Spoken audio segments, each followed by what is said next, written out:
잘 오셨습니다. 또 잘 남아 계시죠? 지금까지 18세기 중엽에 영국에서 산업혁명이 발생했죠.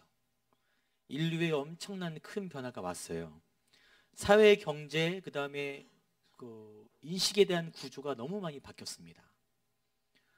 이 시대에는 21세기에는 지금 어떤 혁명이 일어나고 있죠? 4차 산업혁명, 알파고 막 나오고, 요즘 핫한 비트코인 막 나오고, 뭔지 아세요? 블록체인 막 많이, 그래서 뭐 동전을 체인으로 묶었나 막 이런 표현 막 엄청 핫한데 잘 모르시죠? 근데 막 엄청 떠들썩하니까 아, 시대가 그렇게 흘러가나 보다 하는, 신세대와 구세대의 지금 그런 갭이 점점 벌어지면서 갈등도 생기고 그런 시대, 지금 이 시대 그런 시대입니다. 저도 잘 이해 안 가요. 책을 봤는데 잘 이해 안 되더라고요. 한번 찾아봤는데 근데 예수님 시대가 마치 그런 시대였어요. 오랫동안 유대 사회가 전통적인 방법으로 굉장히 오랜 시간을 지내왔는데 예수님이 등장하면서 새 시대가 열린 거예요. 새 시대가. 이미 오래전부터 예언된 그 일이 예수님으로부터 이루어졌을 때 그 땅 가운데 율법이라는 예전 방식을 가진 그들에게는 너무 큰 문화 충격을, 지금 우리가 성경 보면은 뭐 그럴 수 있지 하지만 그 당시에는 상상할 수 없는 충격이 그들을 덮쳤어요. 어떤 이들은 이해하기 어렵거나 어떤 이들은 수용하기 어려운 예수님의 가르침은 파격적입니다. 그래서 여러분이 체감 못하실까봐, 예수님은 죄인들의 친구시죠? 우리가 말하는 죄인이 좀 정의가 어렵지만 21세기 예수님이 오시면 어떤 일을 하실까 고민해 보다가 이런 생각을 해봤어요. 제가 이런 생각 가지고 있는 건 아니에요. 오해하지 마시고, 예수님이 오셔서 남자들이 교회에 오는 문턱이 너무 높다. 예배에 올 때 남성들이 예수를 믿게 되는 문턱이 높으니까 교회마다 흡연 부스를 설치해서 많은 사람들이 니코틴의 부재를 느낄 때 언제든지 가서 흡연을 하고 내려와도 괜찮을 시설을 교회가 마련해야 된다. 그리고 목회자들은 마땅히 그들이 교회에 오는 때 꺼리낌이 없도록 함께 흡연과 음주를 배워서 언제든지 그들과 함께 어울리며 그들에게 복음을 전하면서 예수님 아십니까? 이렇게. 목회자라면 능히 마땅히 이렇게 해야 된다. 어떻게 생각하십니까? 절레절레 그 당시에 예수님이 하셨던 일들은 이거보다 더 충격적인 일들이었어요. 진짜 안 되는 일들을 예수님이 계속 하시고 계셨어요. 여러분 절레절레 하시죠? 아마 이 안건이 저희 당회, 일단 당회에서 커트당할 것이고 어쩌다가 장로님들이 은혜로 통과됐다 하더라도 공동회에서 커트당하겠죠. 예수님의 새 시대는 이 정도로 이거보다 훨씬 더 큰 파급 효과가 그 당시에 있었다는 것입니다. 마가복음 2장은 21절 22절에 예수님이 핵심적인 내용을, 아까 새 포도주에 관한, 생배에 관한 이야기를 하고, 그 앞뒤로는 예수님의 이 새 시대와 구시대가 부딪히는 사건들이, 실사례들이 열거되어 있습니다. 제가 지난번에 여러분과 함께 했던 중풍병자를 예수님이 치유하신 사건, 또 그리고 읽지 않았지만 오늘 세리와 함께 식사하시는, 세위 레위를 불러서 함께 식사하는 장면이 등장하고요. 또 그 다음에는 금식에 관한 얘기가 논쟁이 등장하고, 그 다음에는 안식일에 예수님이 제자들과 함께 미리삭을 잘라 먹은 얘기가 등장해요. 그거 다 안 되는 거거든요, 그 당시에. 요즘 담배 피는 것과 교회에서 훨씬 더 비교할 수 없을 정도로 안 되는 일이에요. 근데 예수님 그거 다 하시는 거예요. 그리고 이 사건에 연관되어 있는 주된 사람들이 바리새인들. 여러분, 바리새인들은 분리주의자들입니다. 율법을 생활의 영역에 적용시켜서 세상 것들과 나를 분리하는 사람들. 또 그들도 메시아 사상이 있었는데 그들의 메시아 사상은 율법의 완성인 거예요. 그런 사람들이 예수님의 그 이야기와 행동을 용납할 수 있었을까요? 없었어요. 여러분 아까 절레절레 그건 아니지. 예수님과 그들은 어쩔 수 없이 부딪히는 사람들이었습니다. 이제 그 얘기를 하나씩 볼 텐데, 예수님이 세관에 앉아있는 레위를 찾아가셔서 나를 따르라 하고서 같이 밥 먹는 거예요. 여러분, 죄인들과 함께 유대인들은 식사하지 않습니다.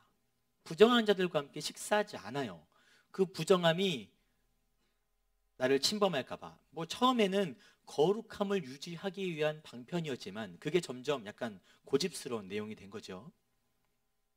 그런데 예수님이 세리와 함께 또 다른 죄인들과 함께 식사를 하는 거예요. 그 바리새인들이 비난합니다. 왜 당신은 죄인들과 세리들과 함께 식사합니까?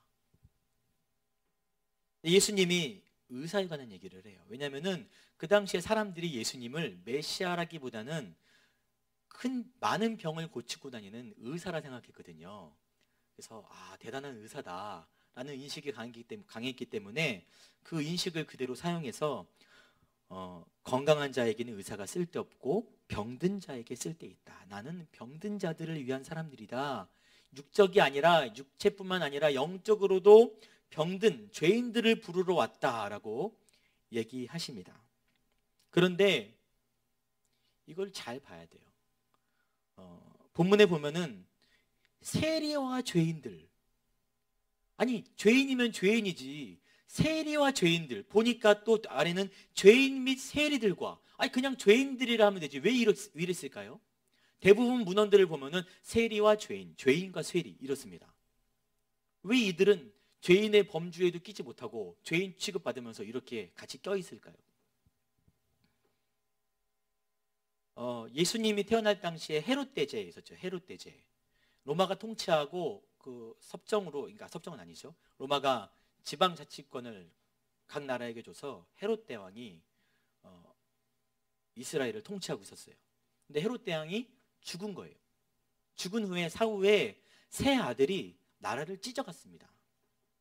아켈라오라는 사람이 남쪽 유대 지방, 안티파스, 헤롯 안티파스, 우리가 많이 성경에서 듣는 그 사람이 북쪽 갈릴리와 요단계곡, 빌립이라는 사람이 골란고원족을 찢어가져요.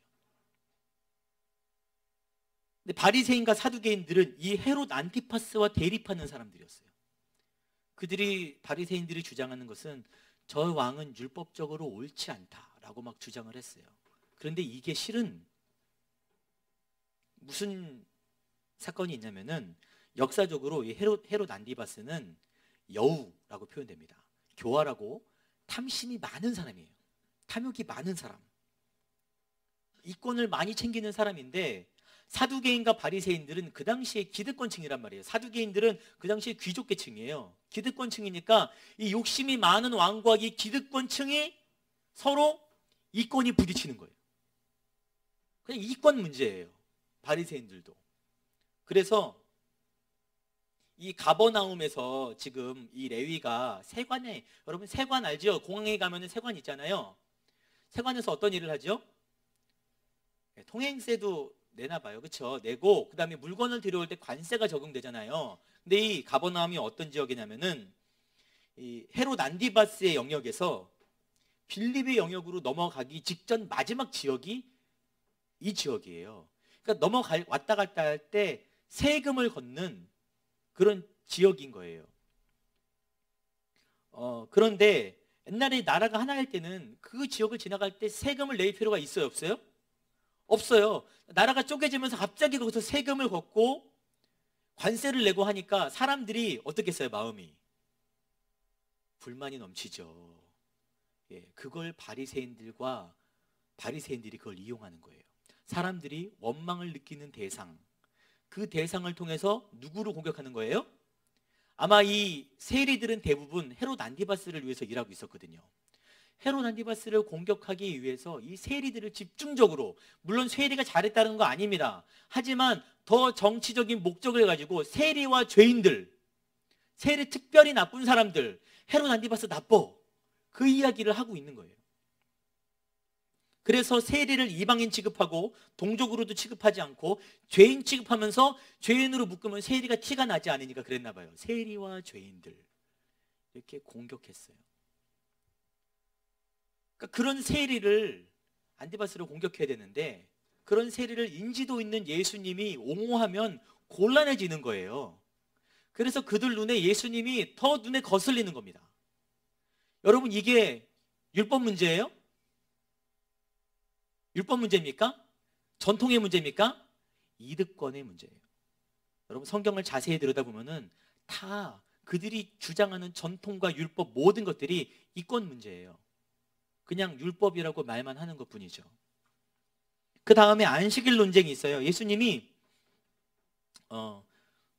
길을 가시다가 안식일에 제자들과 밀을 베어 묻으신 거예요.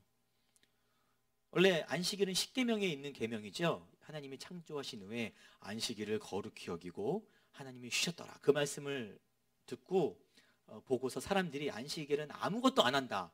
어떻게 이렇게 해석됐는지 모르겠어요. 여러분, 안식일을 우리 교회 적용되면 안 됩니다. 예, 아무것도 봉사자 아무도 없어요. 큰일 나요. 아무것도 안 한다. 안 됩니다. 그런 의미가 아닌 거예요. 하나님이 창조주라는 창조주임을 기억하는 의미인 것입니다. 도덕적, 사회적 지켜야 될 법이 아닌 거예요.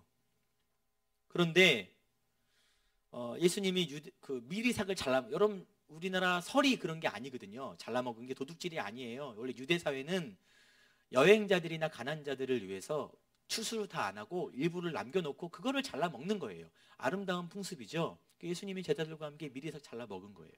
그거를 가지고 고발하는 거예요. 어떻게 당신과 제자들은 안식일을 거룩히 여기라고 율법에 나와 있는데 안식일날 미리삭을 잘라 먹을 수 있냐? 이게 일인 거죠. 그 사람들 보기엔. 지금도 유대사회 가면은 주일은 그 안식일에는 엘리베이터가 층마다 선대요. 누르는 게 일이라고. 저는 못 봤어요. 가서 유학 갔다 온 분이 그러시더라고요. 예. 그러자 예수님이 뭐라 그러냐면은, 야, 너 옛날에 다윗 왕이 쫓겨다닐 때 하나님 전에 들어가서 제사장 외에는 먹어서는 안 되는 진설병을 먹은 거 모르니? 원래 규정들이 있지만 사람들이 시장하고 배고프고 위기의 상황에 처할 때 때로는 서로 용납할 수 있는 법이야 라고 예수님이 다윗의 이야기를 가지고 그들에게 이야기합니다. 그러면서 인자는 안식일에도 주인이다. 내가 이 안식일의 주인이다. 주인이기 때문에 주인의 뜻, 나의 뜻을 안식일에 적용시켜야 된다고 얘기하십니다.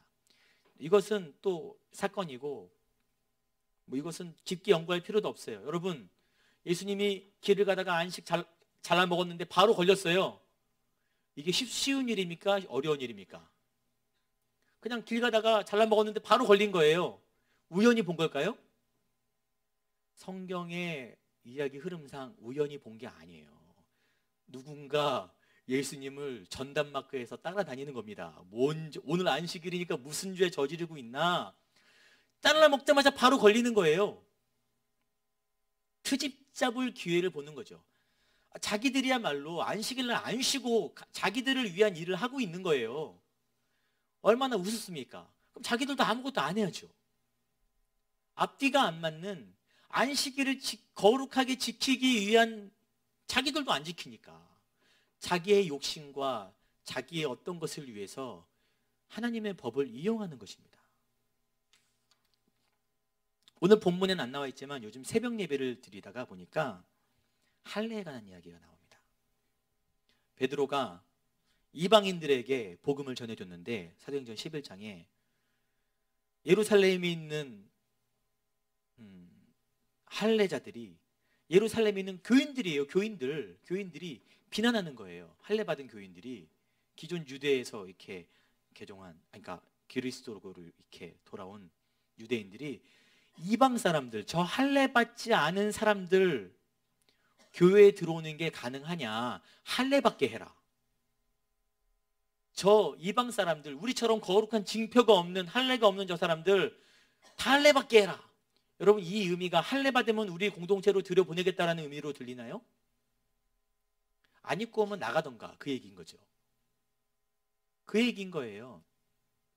여러분, 유대인들은 할례 갖고 할 말이 없습니다. 왜냐하면은 그들이 정말 성경을 제대로 보고 자신들의 과거를 안다면은 할례 갖고 말할 수 없어요. 여러분, 창세기 34장에 야곱의 딸 디나가 세겜이라는 추장의 아들에게 강간을 당합니다. 강간을 당해요. 그래서 이방 사람에게. 그런데 그 세겜이 너무 디나가 사랑스러운 거예요. 그래서 결혼하기를 원합니다. 정중하게 와서 결혼시켜 주십시오 합니다. 그러자 야곱의 아들들이 조건을 다는 거예요.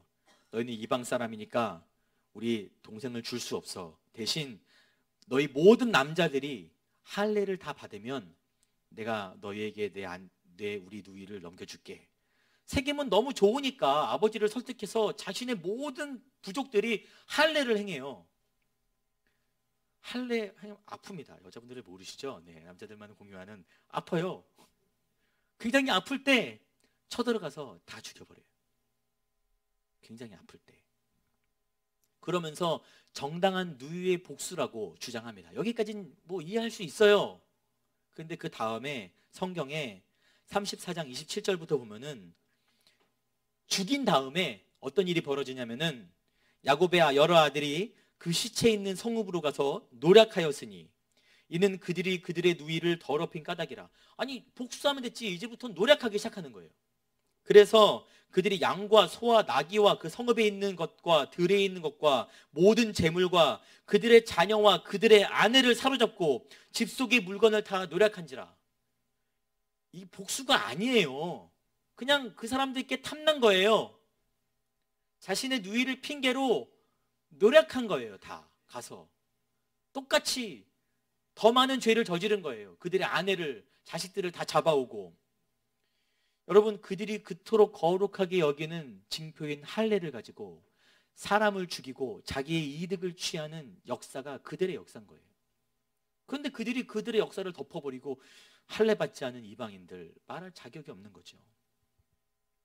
여러분, 죄인과 세리와 함께 밥 먹을 수 없는 규례, 안식일을 거룩하게 지키는 율법, 할례, 그 모든 것들이 거룩함의 목적이 아니라는 거예요. 그들의 욕심 때문에, 그들의 권위를 지켜내기 위해서, 자신의 자리를 차지하기 위해서 그들이 사용하는 도구라는 것입니다. 예수님이 그래서 이렇게 말씀하세요. 새 포도주는 낡은 가죽 부대에 넣는 자가 없나니 만일 그렇게 하면 새 포도주가 부대를 터뜨려 포도주와 부대를 버리게 되리라. 오직 새 포도주는 새 부대에 넣느니라. 많이 쓰죠? 새 포도주는 새 부대에 넣어야 됩니다. 새해가 됐는데 새 부대에 넣어야 됩니다. 그래서 많이 쓰는 말인데 제가 예전에 한번 이 말씀 전했습니다. 이 새 포도주는 새거, 베논이란 말이에요. 새거, 뉴, 새거 말합니다. 새거. 예수님이 말하는 새 포도주는 새 시대예요. 예수님이 말씀하시는 새 시대는 새 부대에 넣어야 되는 거예요. 이 새 부대는 새거가 아닙니다. 카이논이란 말로써 변화된, 본질적으로 변화된. 여러분, 새거 어떤 것이 아니에요. 새 시대는, 새로운 시대는 내가 변화돼야 어떤 새로운, 여러분 다른 교회 간다고 해서 더 은혜로워지는 거 아닙니다. 아니에요. 다른 어떤 모임 갖는다고 은혜로워지는 거 아니에요. 새 시대는 내가 내면적으로 변화돼야 그 새 시대를 맞이할 수 있는 것입니다. 예수로부터 새로운 시대가 열렸어요. 어떤 시대죠? 은혜와 사랑의 시대가 열린 거예요. 은혜가 뭐예요? 값없이, 우리가 죄인인데 값없이 구원받은 게 은혜입니다. 그럼 사랑은 뭘까요? 사랑은 그 은혜를 나만이 아니라 다른 사람도 얻었다라는 것을 인정하는 것입니다. 여러분, 예수님의 그 한량없는 용서와 은혜를 나만 입은 게 아니라 옆 사람도 입었구나. 그래서 정죄하기보다 그래, 너도 은혜를 입은 자, 나도 은혜를 입은 자. 여러분, 그게 기독교에서 말하는 사랑의 시작이죠. 인간적인 사랑 말하는 거 아닙니다. 이전 생각과 마음으로는 이 새 시대를 맞이할 수 없어요. 이전에 율법에 관한 그 생각으로는 이 새 시대를 받아들일 수가 없습니다. 여러분, 생배 조각은 낡은 옷을 훼손시켜요. 새 포도주는 낡은 가죽 부대를 터뜨립니다. 우리가 감당할 수 없어요. 안타깝게도 예수 그리스도로 열린 이 교회 시대에도 이 갈등이 끊이지 않는 거예요. 여러분, 초대교회, 아까 할례 문제 초대교회에서 등장한 것입니다. 중세 시대 굉장히 심했죠. 율법주의. 요즘 종교개혁 이후에 여러분 개신교 지금 시대 어떻게 생각하십니까? 참된 은혜와 사랑의 시대라 생각하십니까? 우리는 나도 모르게 끊임없이 율법으로 돌아가고자 해요. 끊임없이. 복음이 제시하는 새로운 것들을 세상에 썩어질 것들과 계속 결부시키려고 그러고요. 내가 과거에 경험했던 어떤 것, 체험했던 것이나 배웠던 것, 아니면 때로는 낡고 불필요한 전통과 은혜를 섞어서 그것이 나의 신앙의 견고한 철옹성처럼 만들어 놓고 그것을 잣대로 사람들을 바라봅니다. 그런 사람들 대부분 주장하는 거 들어보면 정말 하나님의 영광을 위해서 그러는 거 아니에요. 하나님의 영광을 위해서 고집부리지 않습니다. 자기를 위해서 고집부려요. 나의 욕심을 위해서, 교회에서 내 목소리를 내기 위해서, 다른 사람을 깔아뭉개고 나의 거룩함을 자랑하기 위해서 주장합니다. 여러분, 제가 전통적인 게 잘못됐다 그 말하는 게 아니에요. 무조건 새로운 시대의 흐름, 아까 그 얘기가 아니잖아요. 여러분, 아까 세부대, 그것은 어떤 새로운 게 아니라니까요. 우리 마음이 새롭게 되는 거예요. 여러분, 교회에 어떤 사람들은 좀 더 전통적인 사람들이 있죠. 교회에 어떤 사람들은 좀 더 자유로운 사람들이 있습니다. 이게 문제가 아니라 그 모든 사람들이 마음이 새롭게 돼야 되는 거예요. 좀 더 자유로운 사람들도 은혜와 사랑이 없으면 전통적인 사람을 공격하죠. 전통적인 사람들도 은혜와 사랑이 없으면 자유로운 사람들을 공격합니다. 자기를 위해서. 둘 다 옳고 틀리고의 문제가 아니라 은혜와 사랑을 우리 안에 채워야 되는 문제인 것이죠. 교회에는 원래 여러 가지 사람이 존재합니다. 저와도 안 맞는 분들도 존재하고 서로 안 맞는 사람들 존재하죠. 생각이 다르고 내가 보기에는 틀린 것들이 있을 수 있어요. 하지만 그게 중요한 게 아니라 내가 은혜와 사랑으로 채워져 있는가, 나를 사랑하신 그 사랑이 저 사람에게도 적용된 것을 내가 인정하는가, 내가 값없이 은혜 얻은 죄인임을 내가 인정하고 그리스도의 사랑을 실천하려고 하는가. 여러분, 그게 중요한 것입니다. 그게 아름다운 교회예요. 그게 참된 것입니다. 우리는 끊임없이 상대방과 나를 분리시키려고 그러는 거예요. 나는 이런데 너는 이렇구나. 바리새인들 뜻이 뭐라고요? 분리주의자들. 21세기의 바리새인들, 여러분 뭐 특별한 거 아니에요.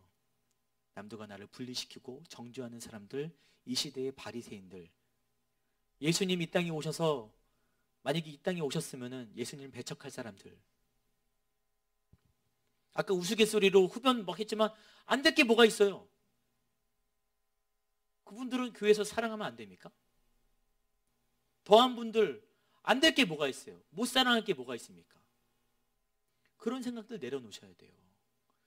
어느 날 우리 교회에 갑자기 예배할 때 술 망치돼갖고 막 토하시면서 들어와갖고 막 예배드리면은 여러분, 사랑할 수 있는 교회, 그게 진짜 멋진 교회죠. 아, 교회가 더러워지게 냄새나니까 나가 계십시오. 방 하나 마련해주고, 이렇게 아니라 사랑할 수 있는 교회. 어떤 사람이라도. 예수님은 그런 사람들의 친구셨잖아요. 우리가 이런 주님 보시기에 아름다운 교회, 주님 보시기에 아름다운 성도들이 되길 바랍니다. 내 눈에 거슬리는 사람들 있죠? 여러분, 내가 주님 말씀 거슬리고 있는 거예요. 새 시대는 이미 열렸습니다. 새 시대는 이미 열렸어요. 은혜와 사랑의 시대는 지금 우리와 함께하고 있습니다. 여러분, 이 시대에 동참하고 아니하고는 지금 내 몫인 거죠. 여러분, 우리가 이 은혜와 사랑에 함께 동참하는 그런 능력 있는 성도들, 능력 있는 교회가 우리 교회 되길 바랍니다. 여러분, 이런 교회, 이렇게 교회가 되면은 여러분, 전도 뭐 어려울 게 있겠어요. 영혼을 회복시키는 거, 누구나 와서 그리스도의 사랑을 우리를 통해 발견한다면 얼마나 기쁘겠습니까? 이 시간에 찬양 한번 하고 우리 기도하고 마칠 텐데, 우리 나주님의 기쁨 되기 원하네. 찬양하시면서 주님이 기뻐하시는 게 뭔지 여러분 생각해 보시기 바래요. 내가 원하는 것이 아니라 정말 주님이 원하시는 것이 무엇인지 다시 한번 우리가 돌이켜보기 원합니다.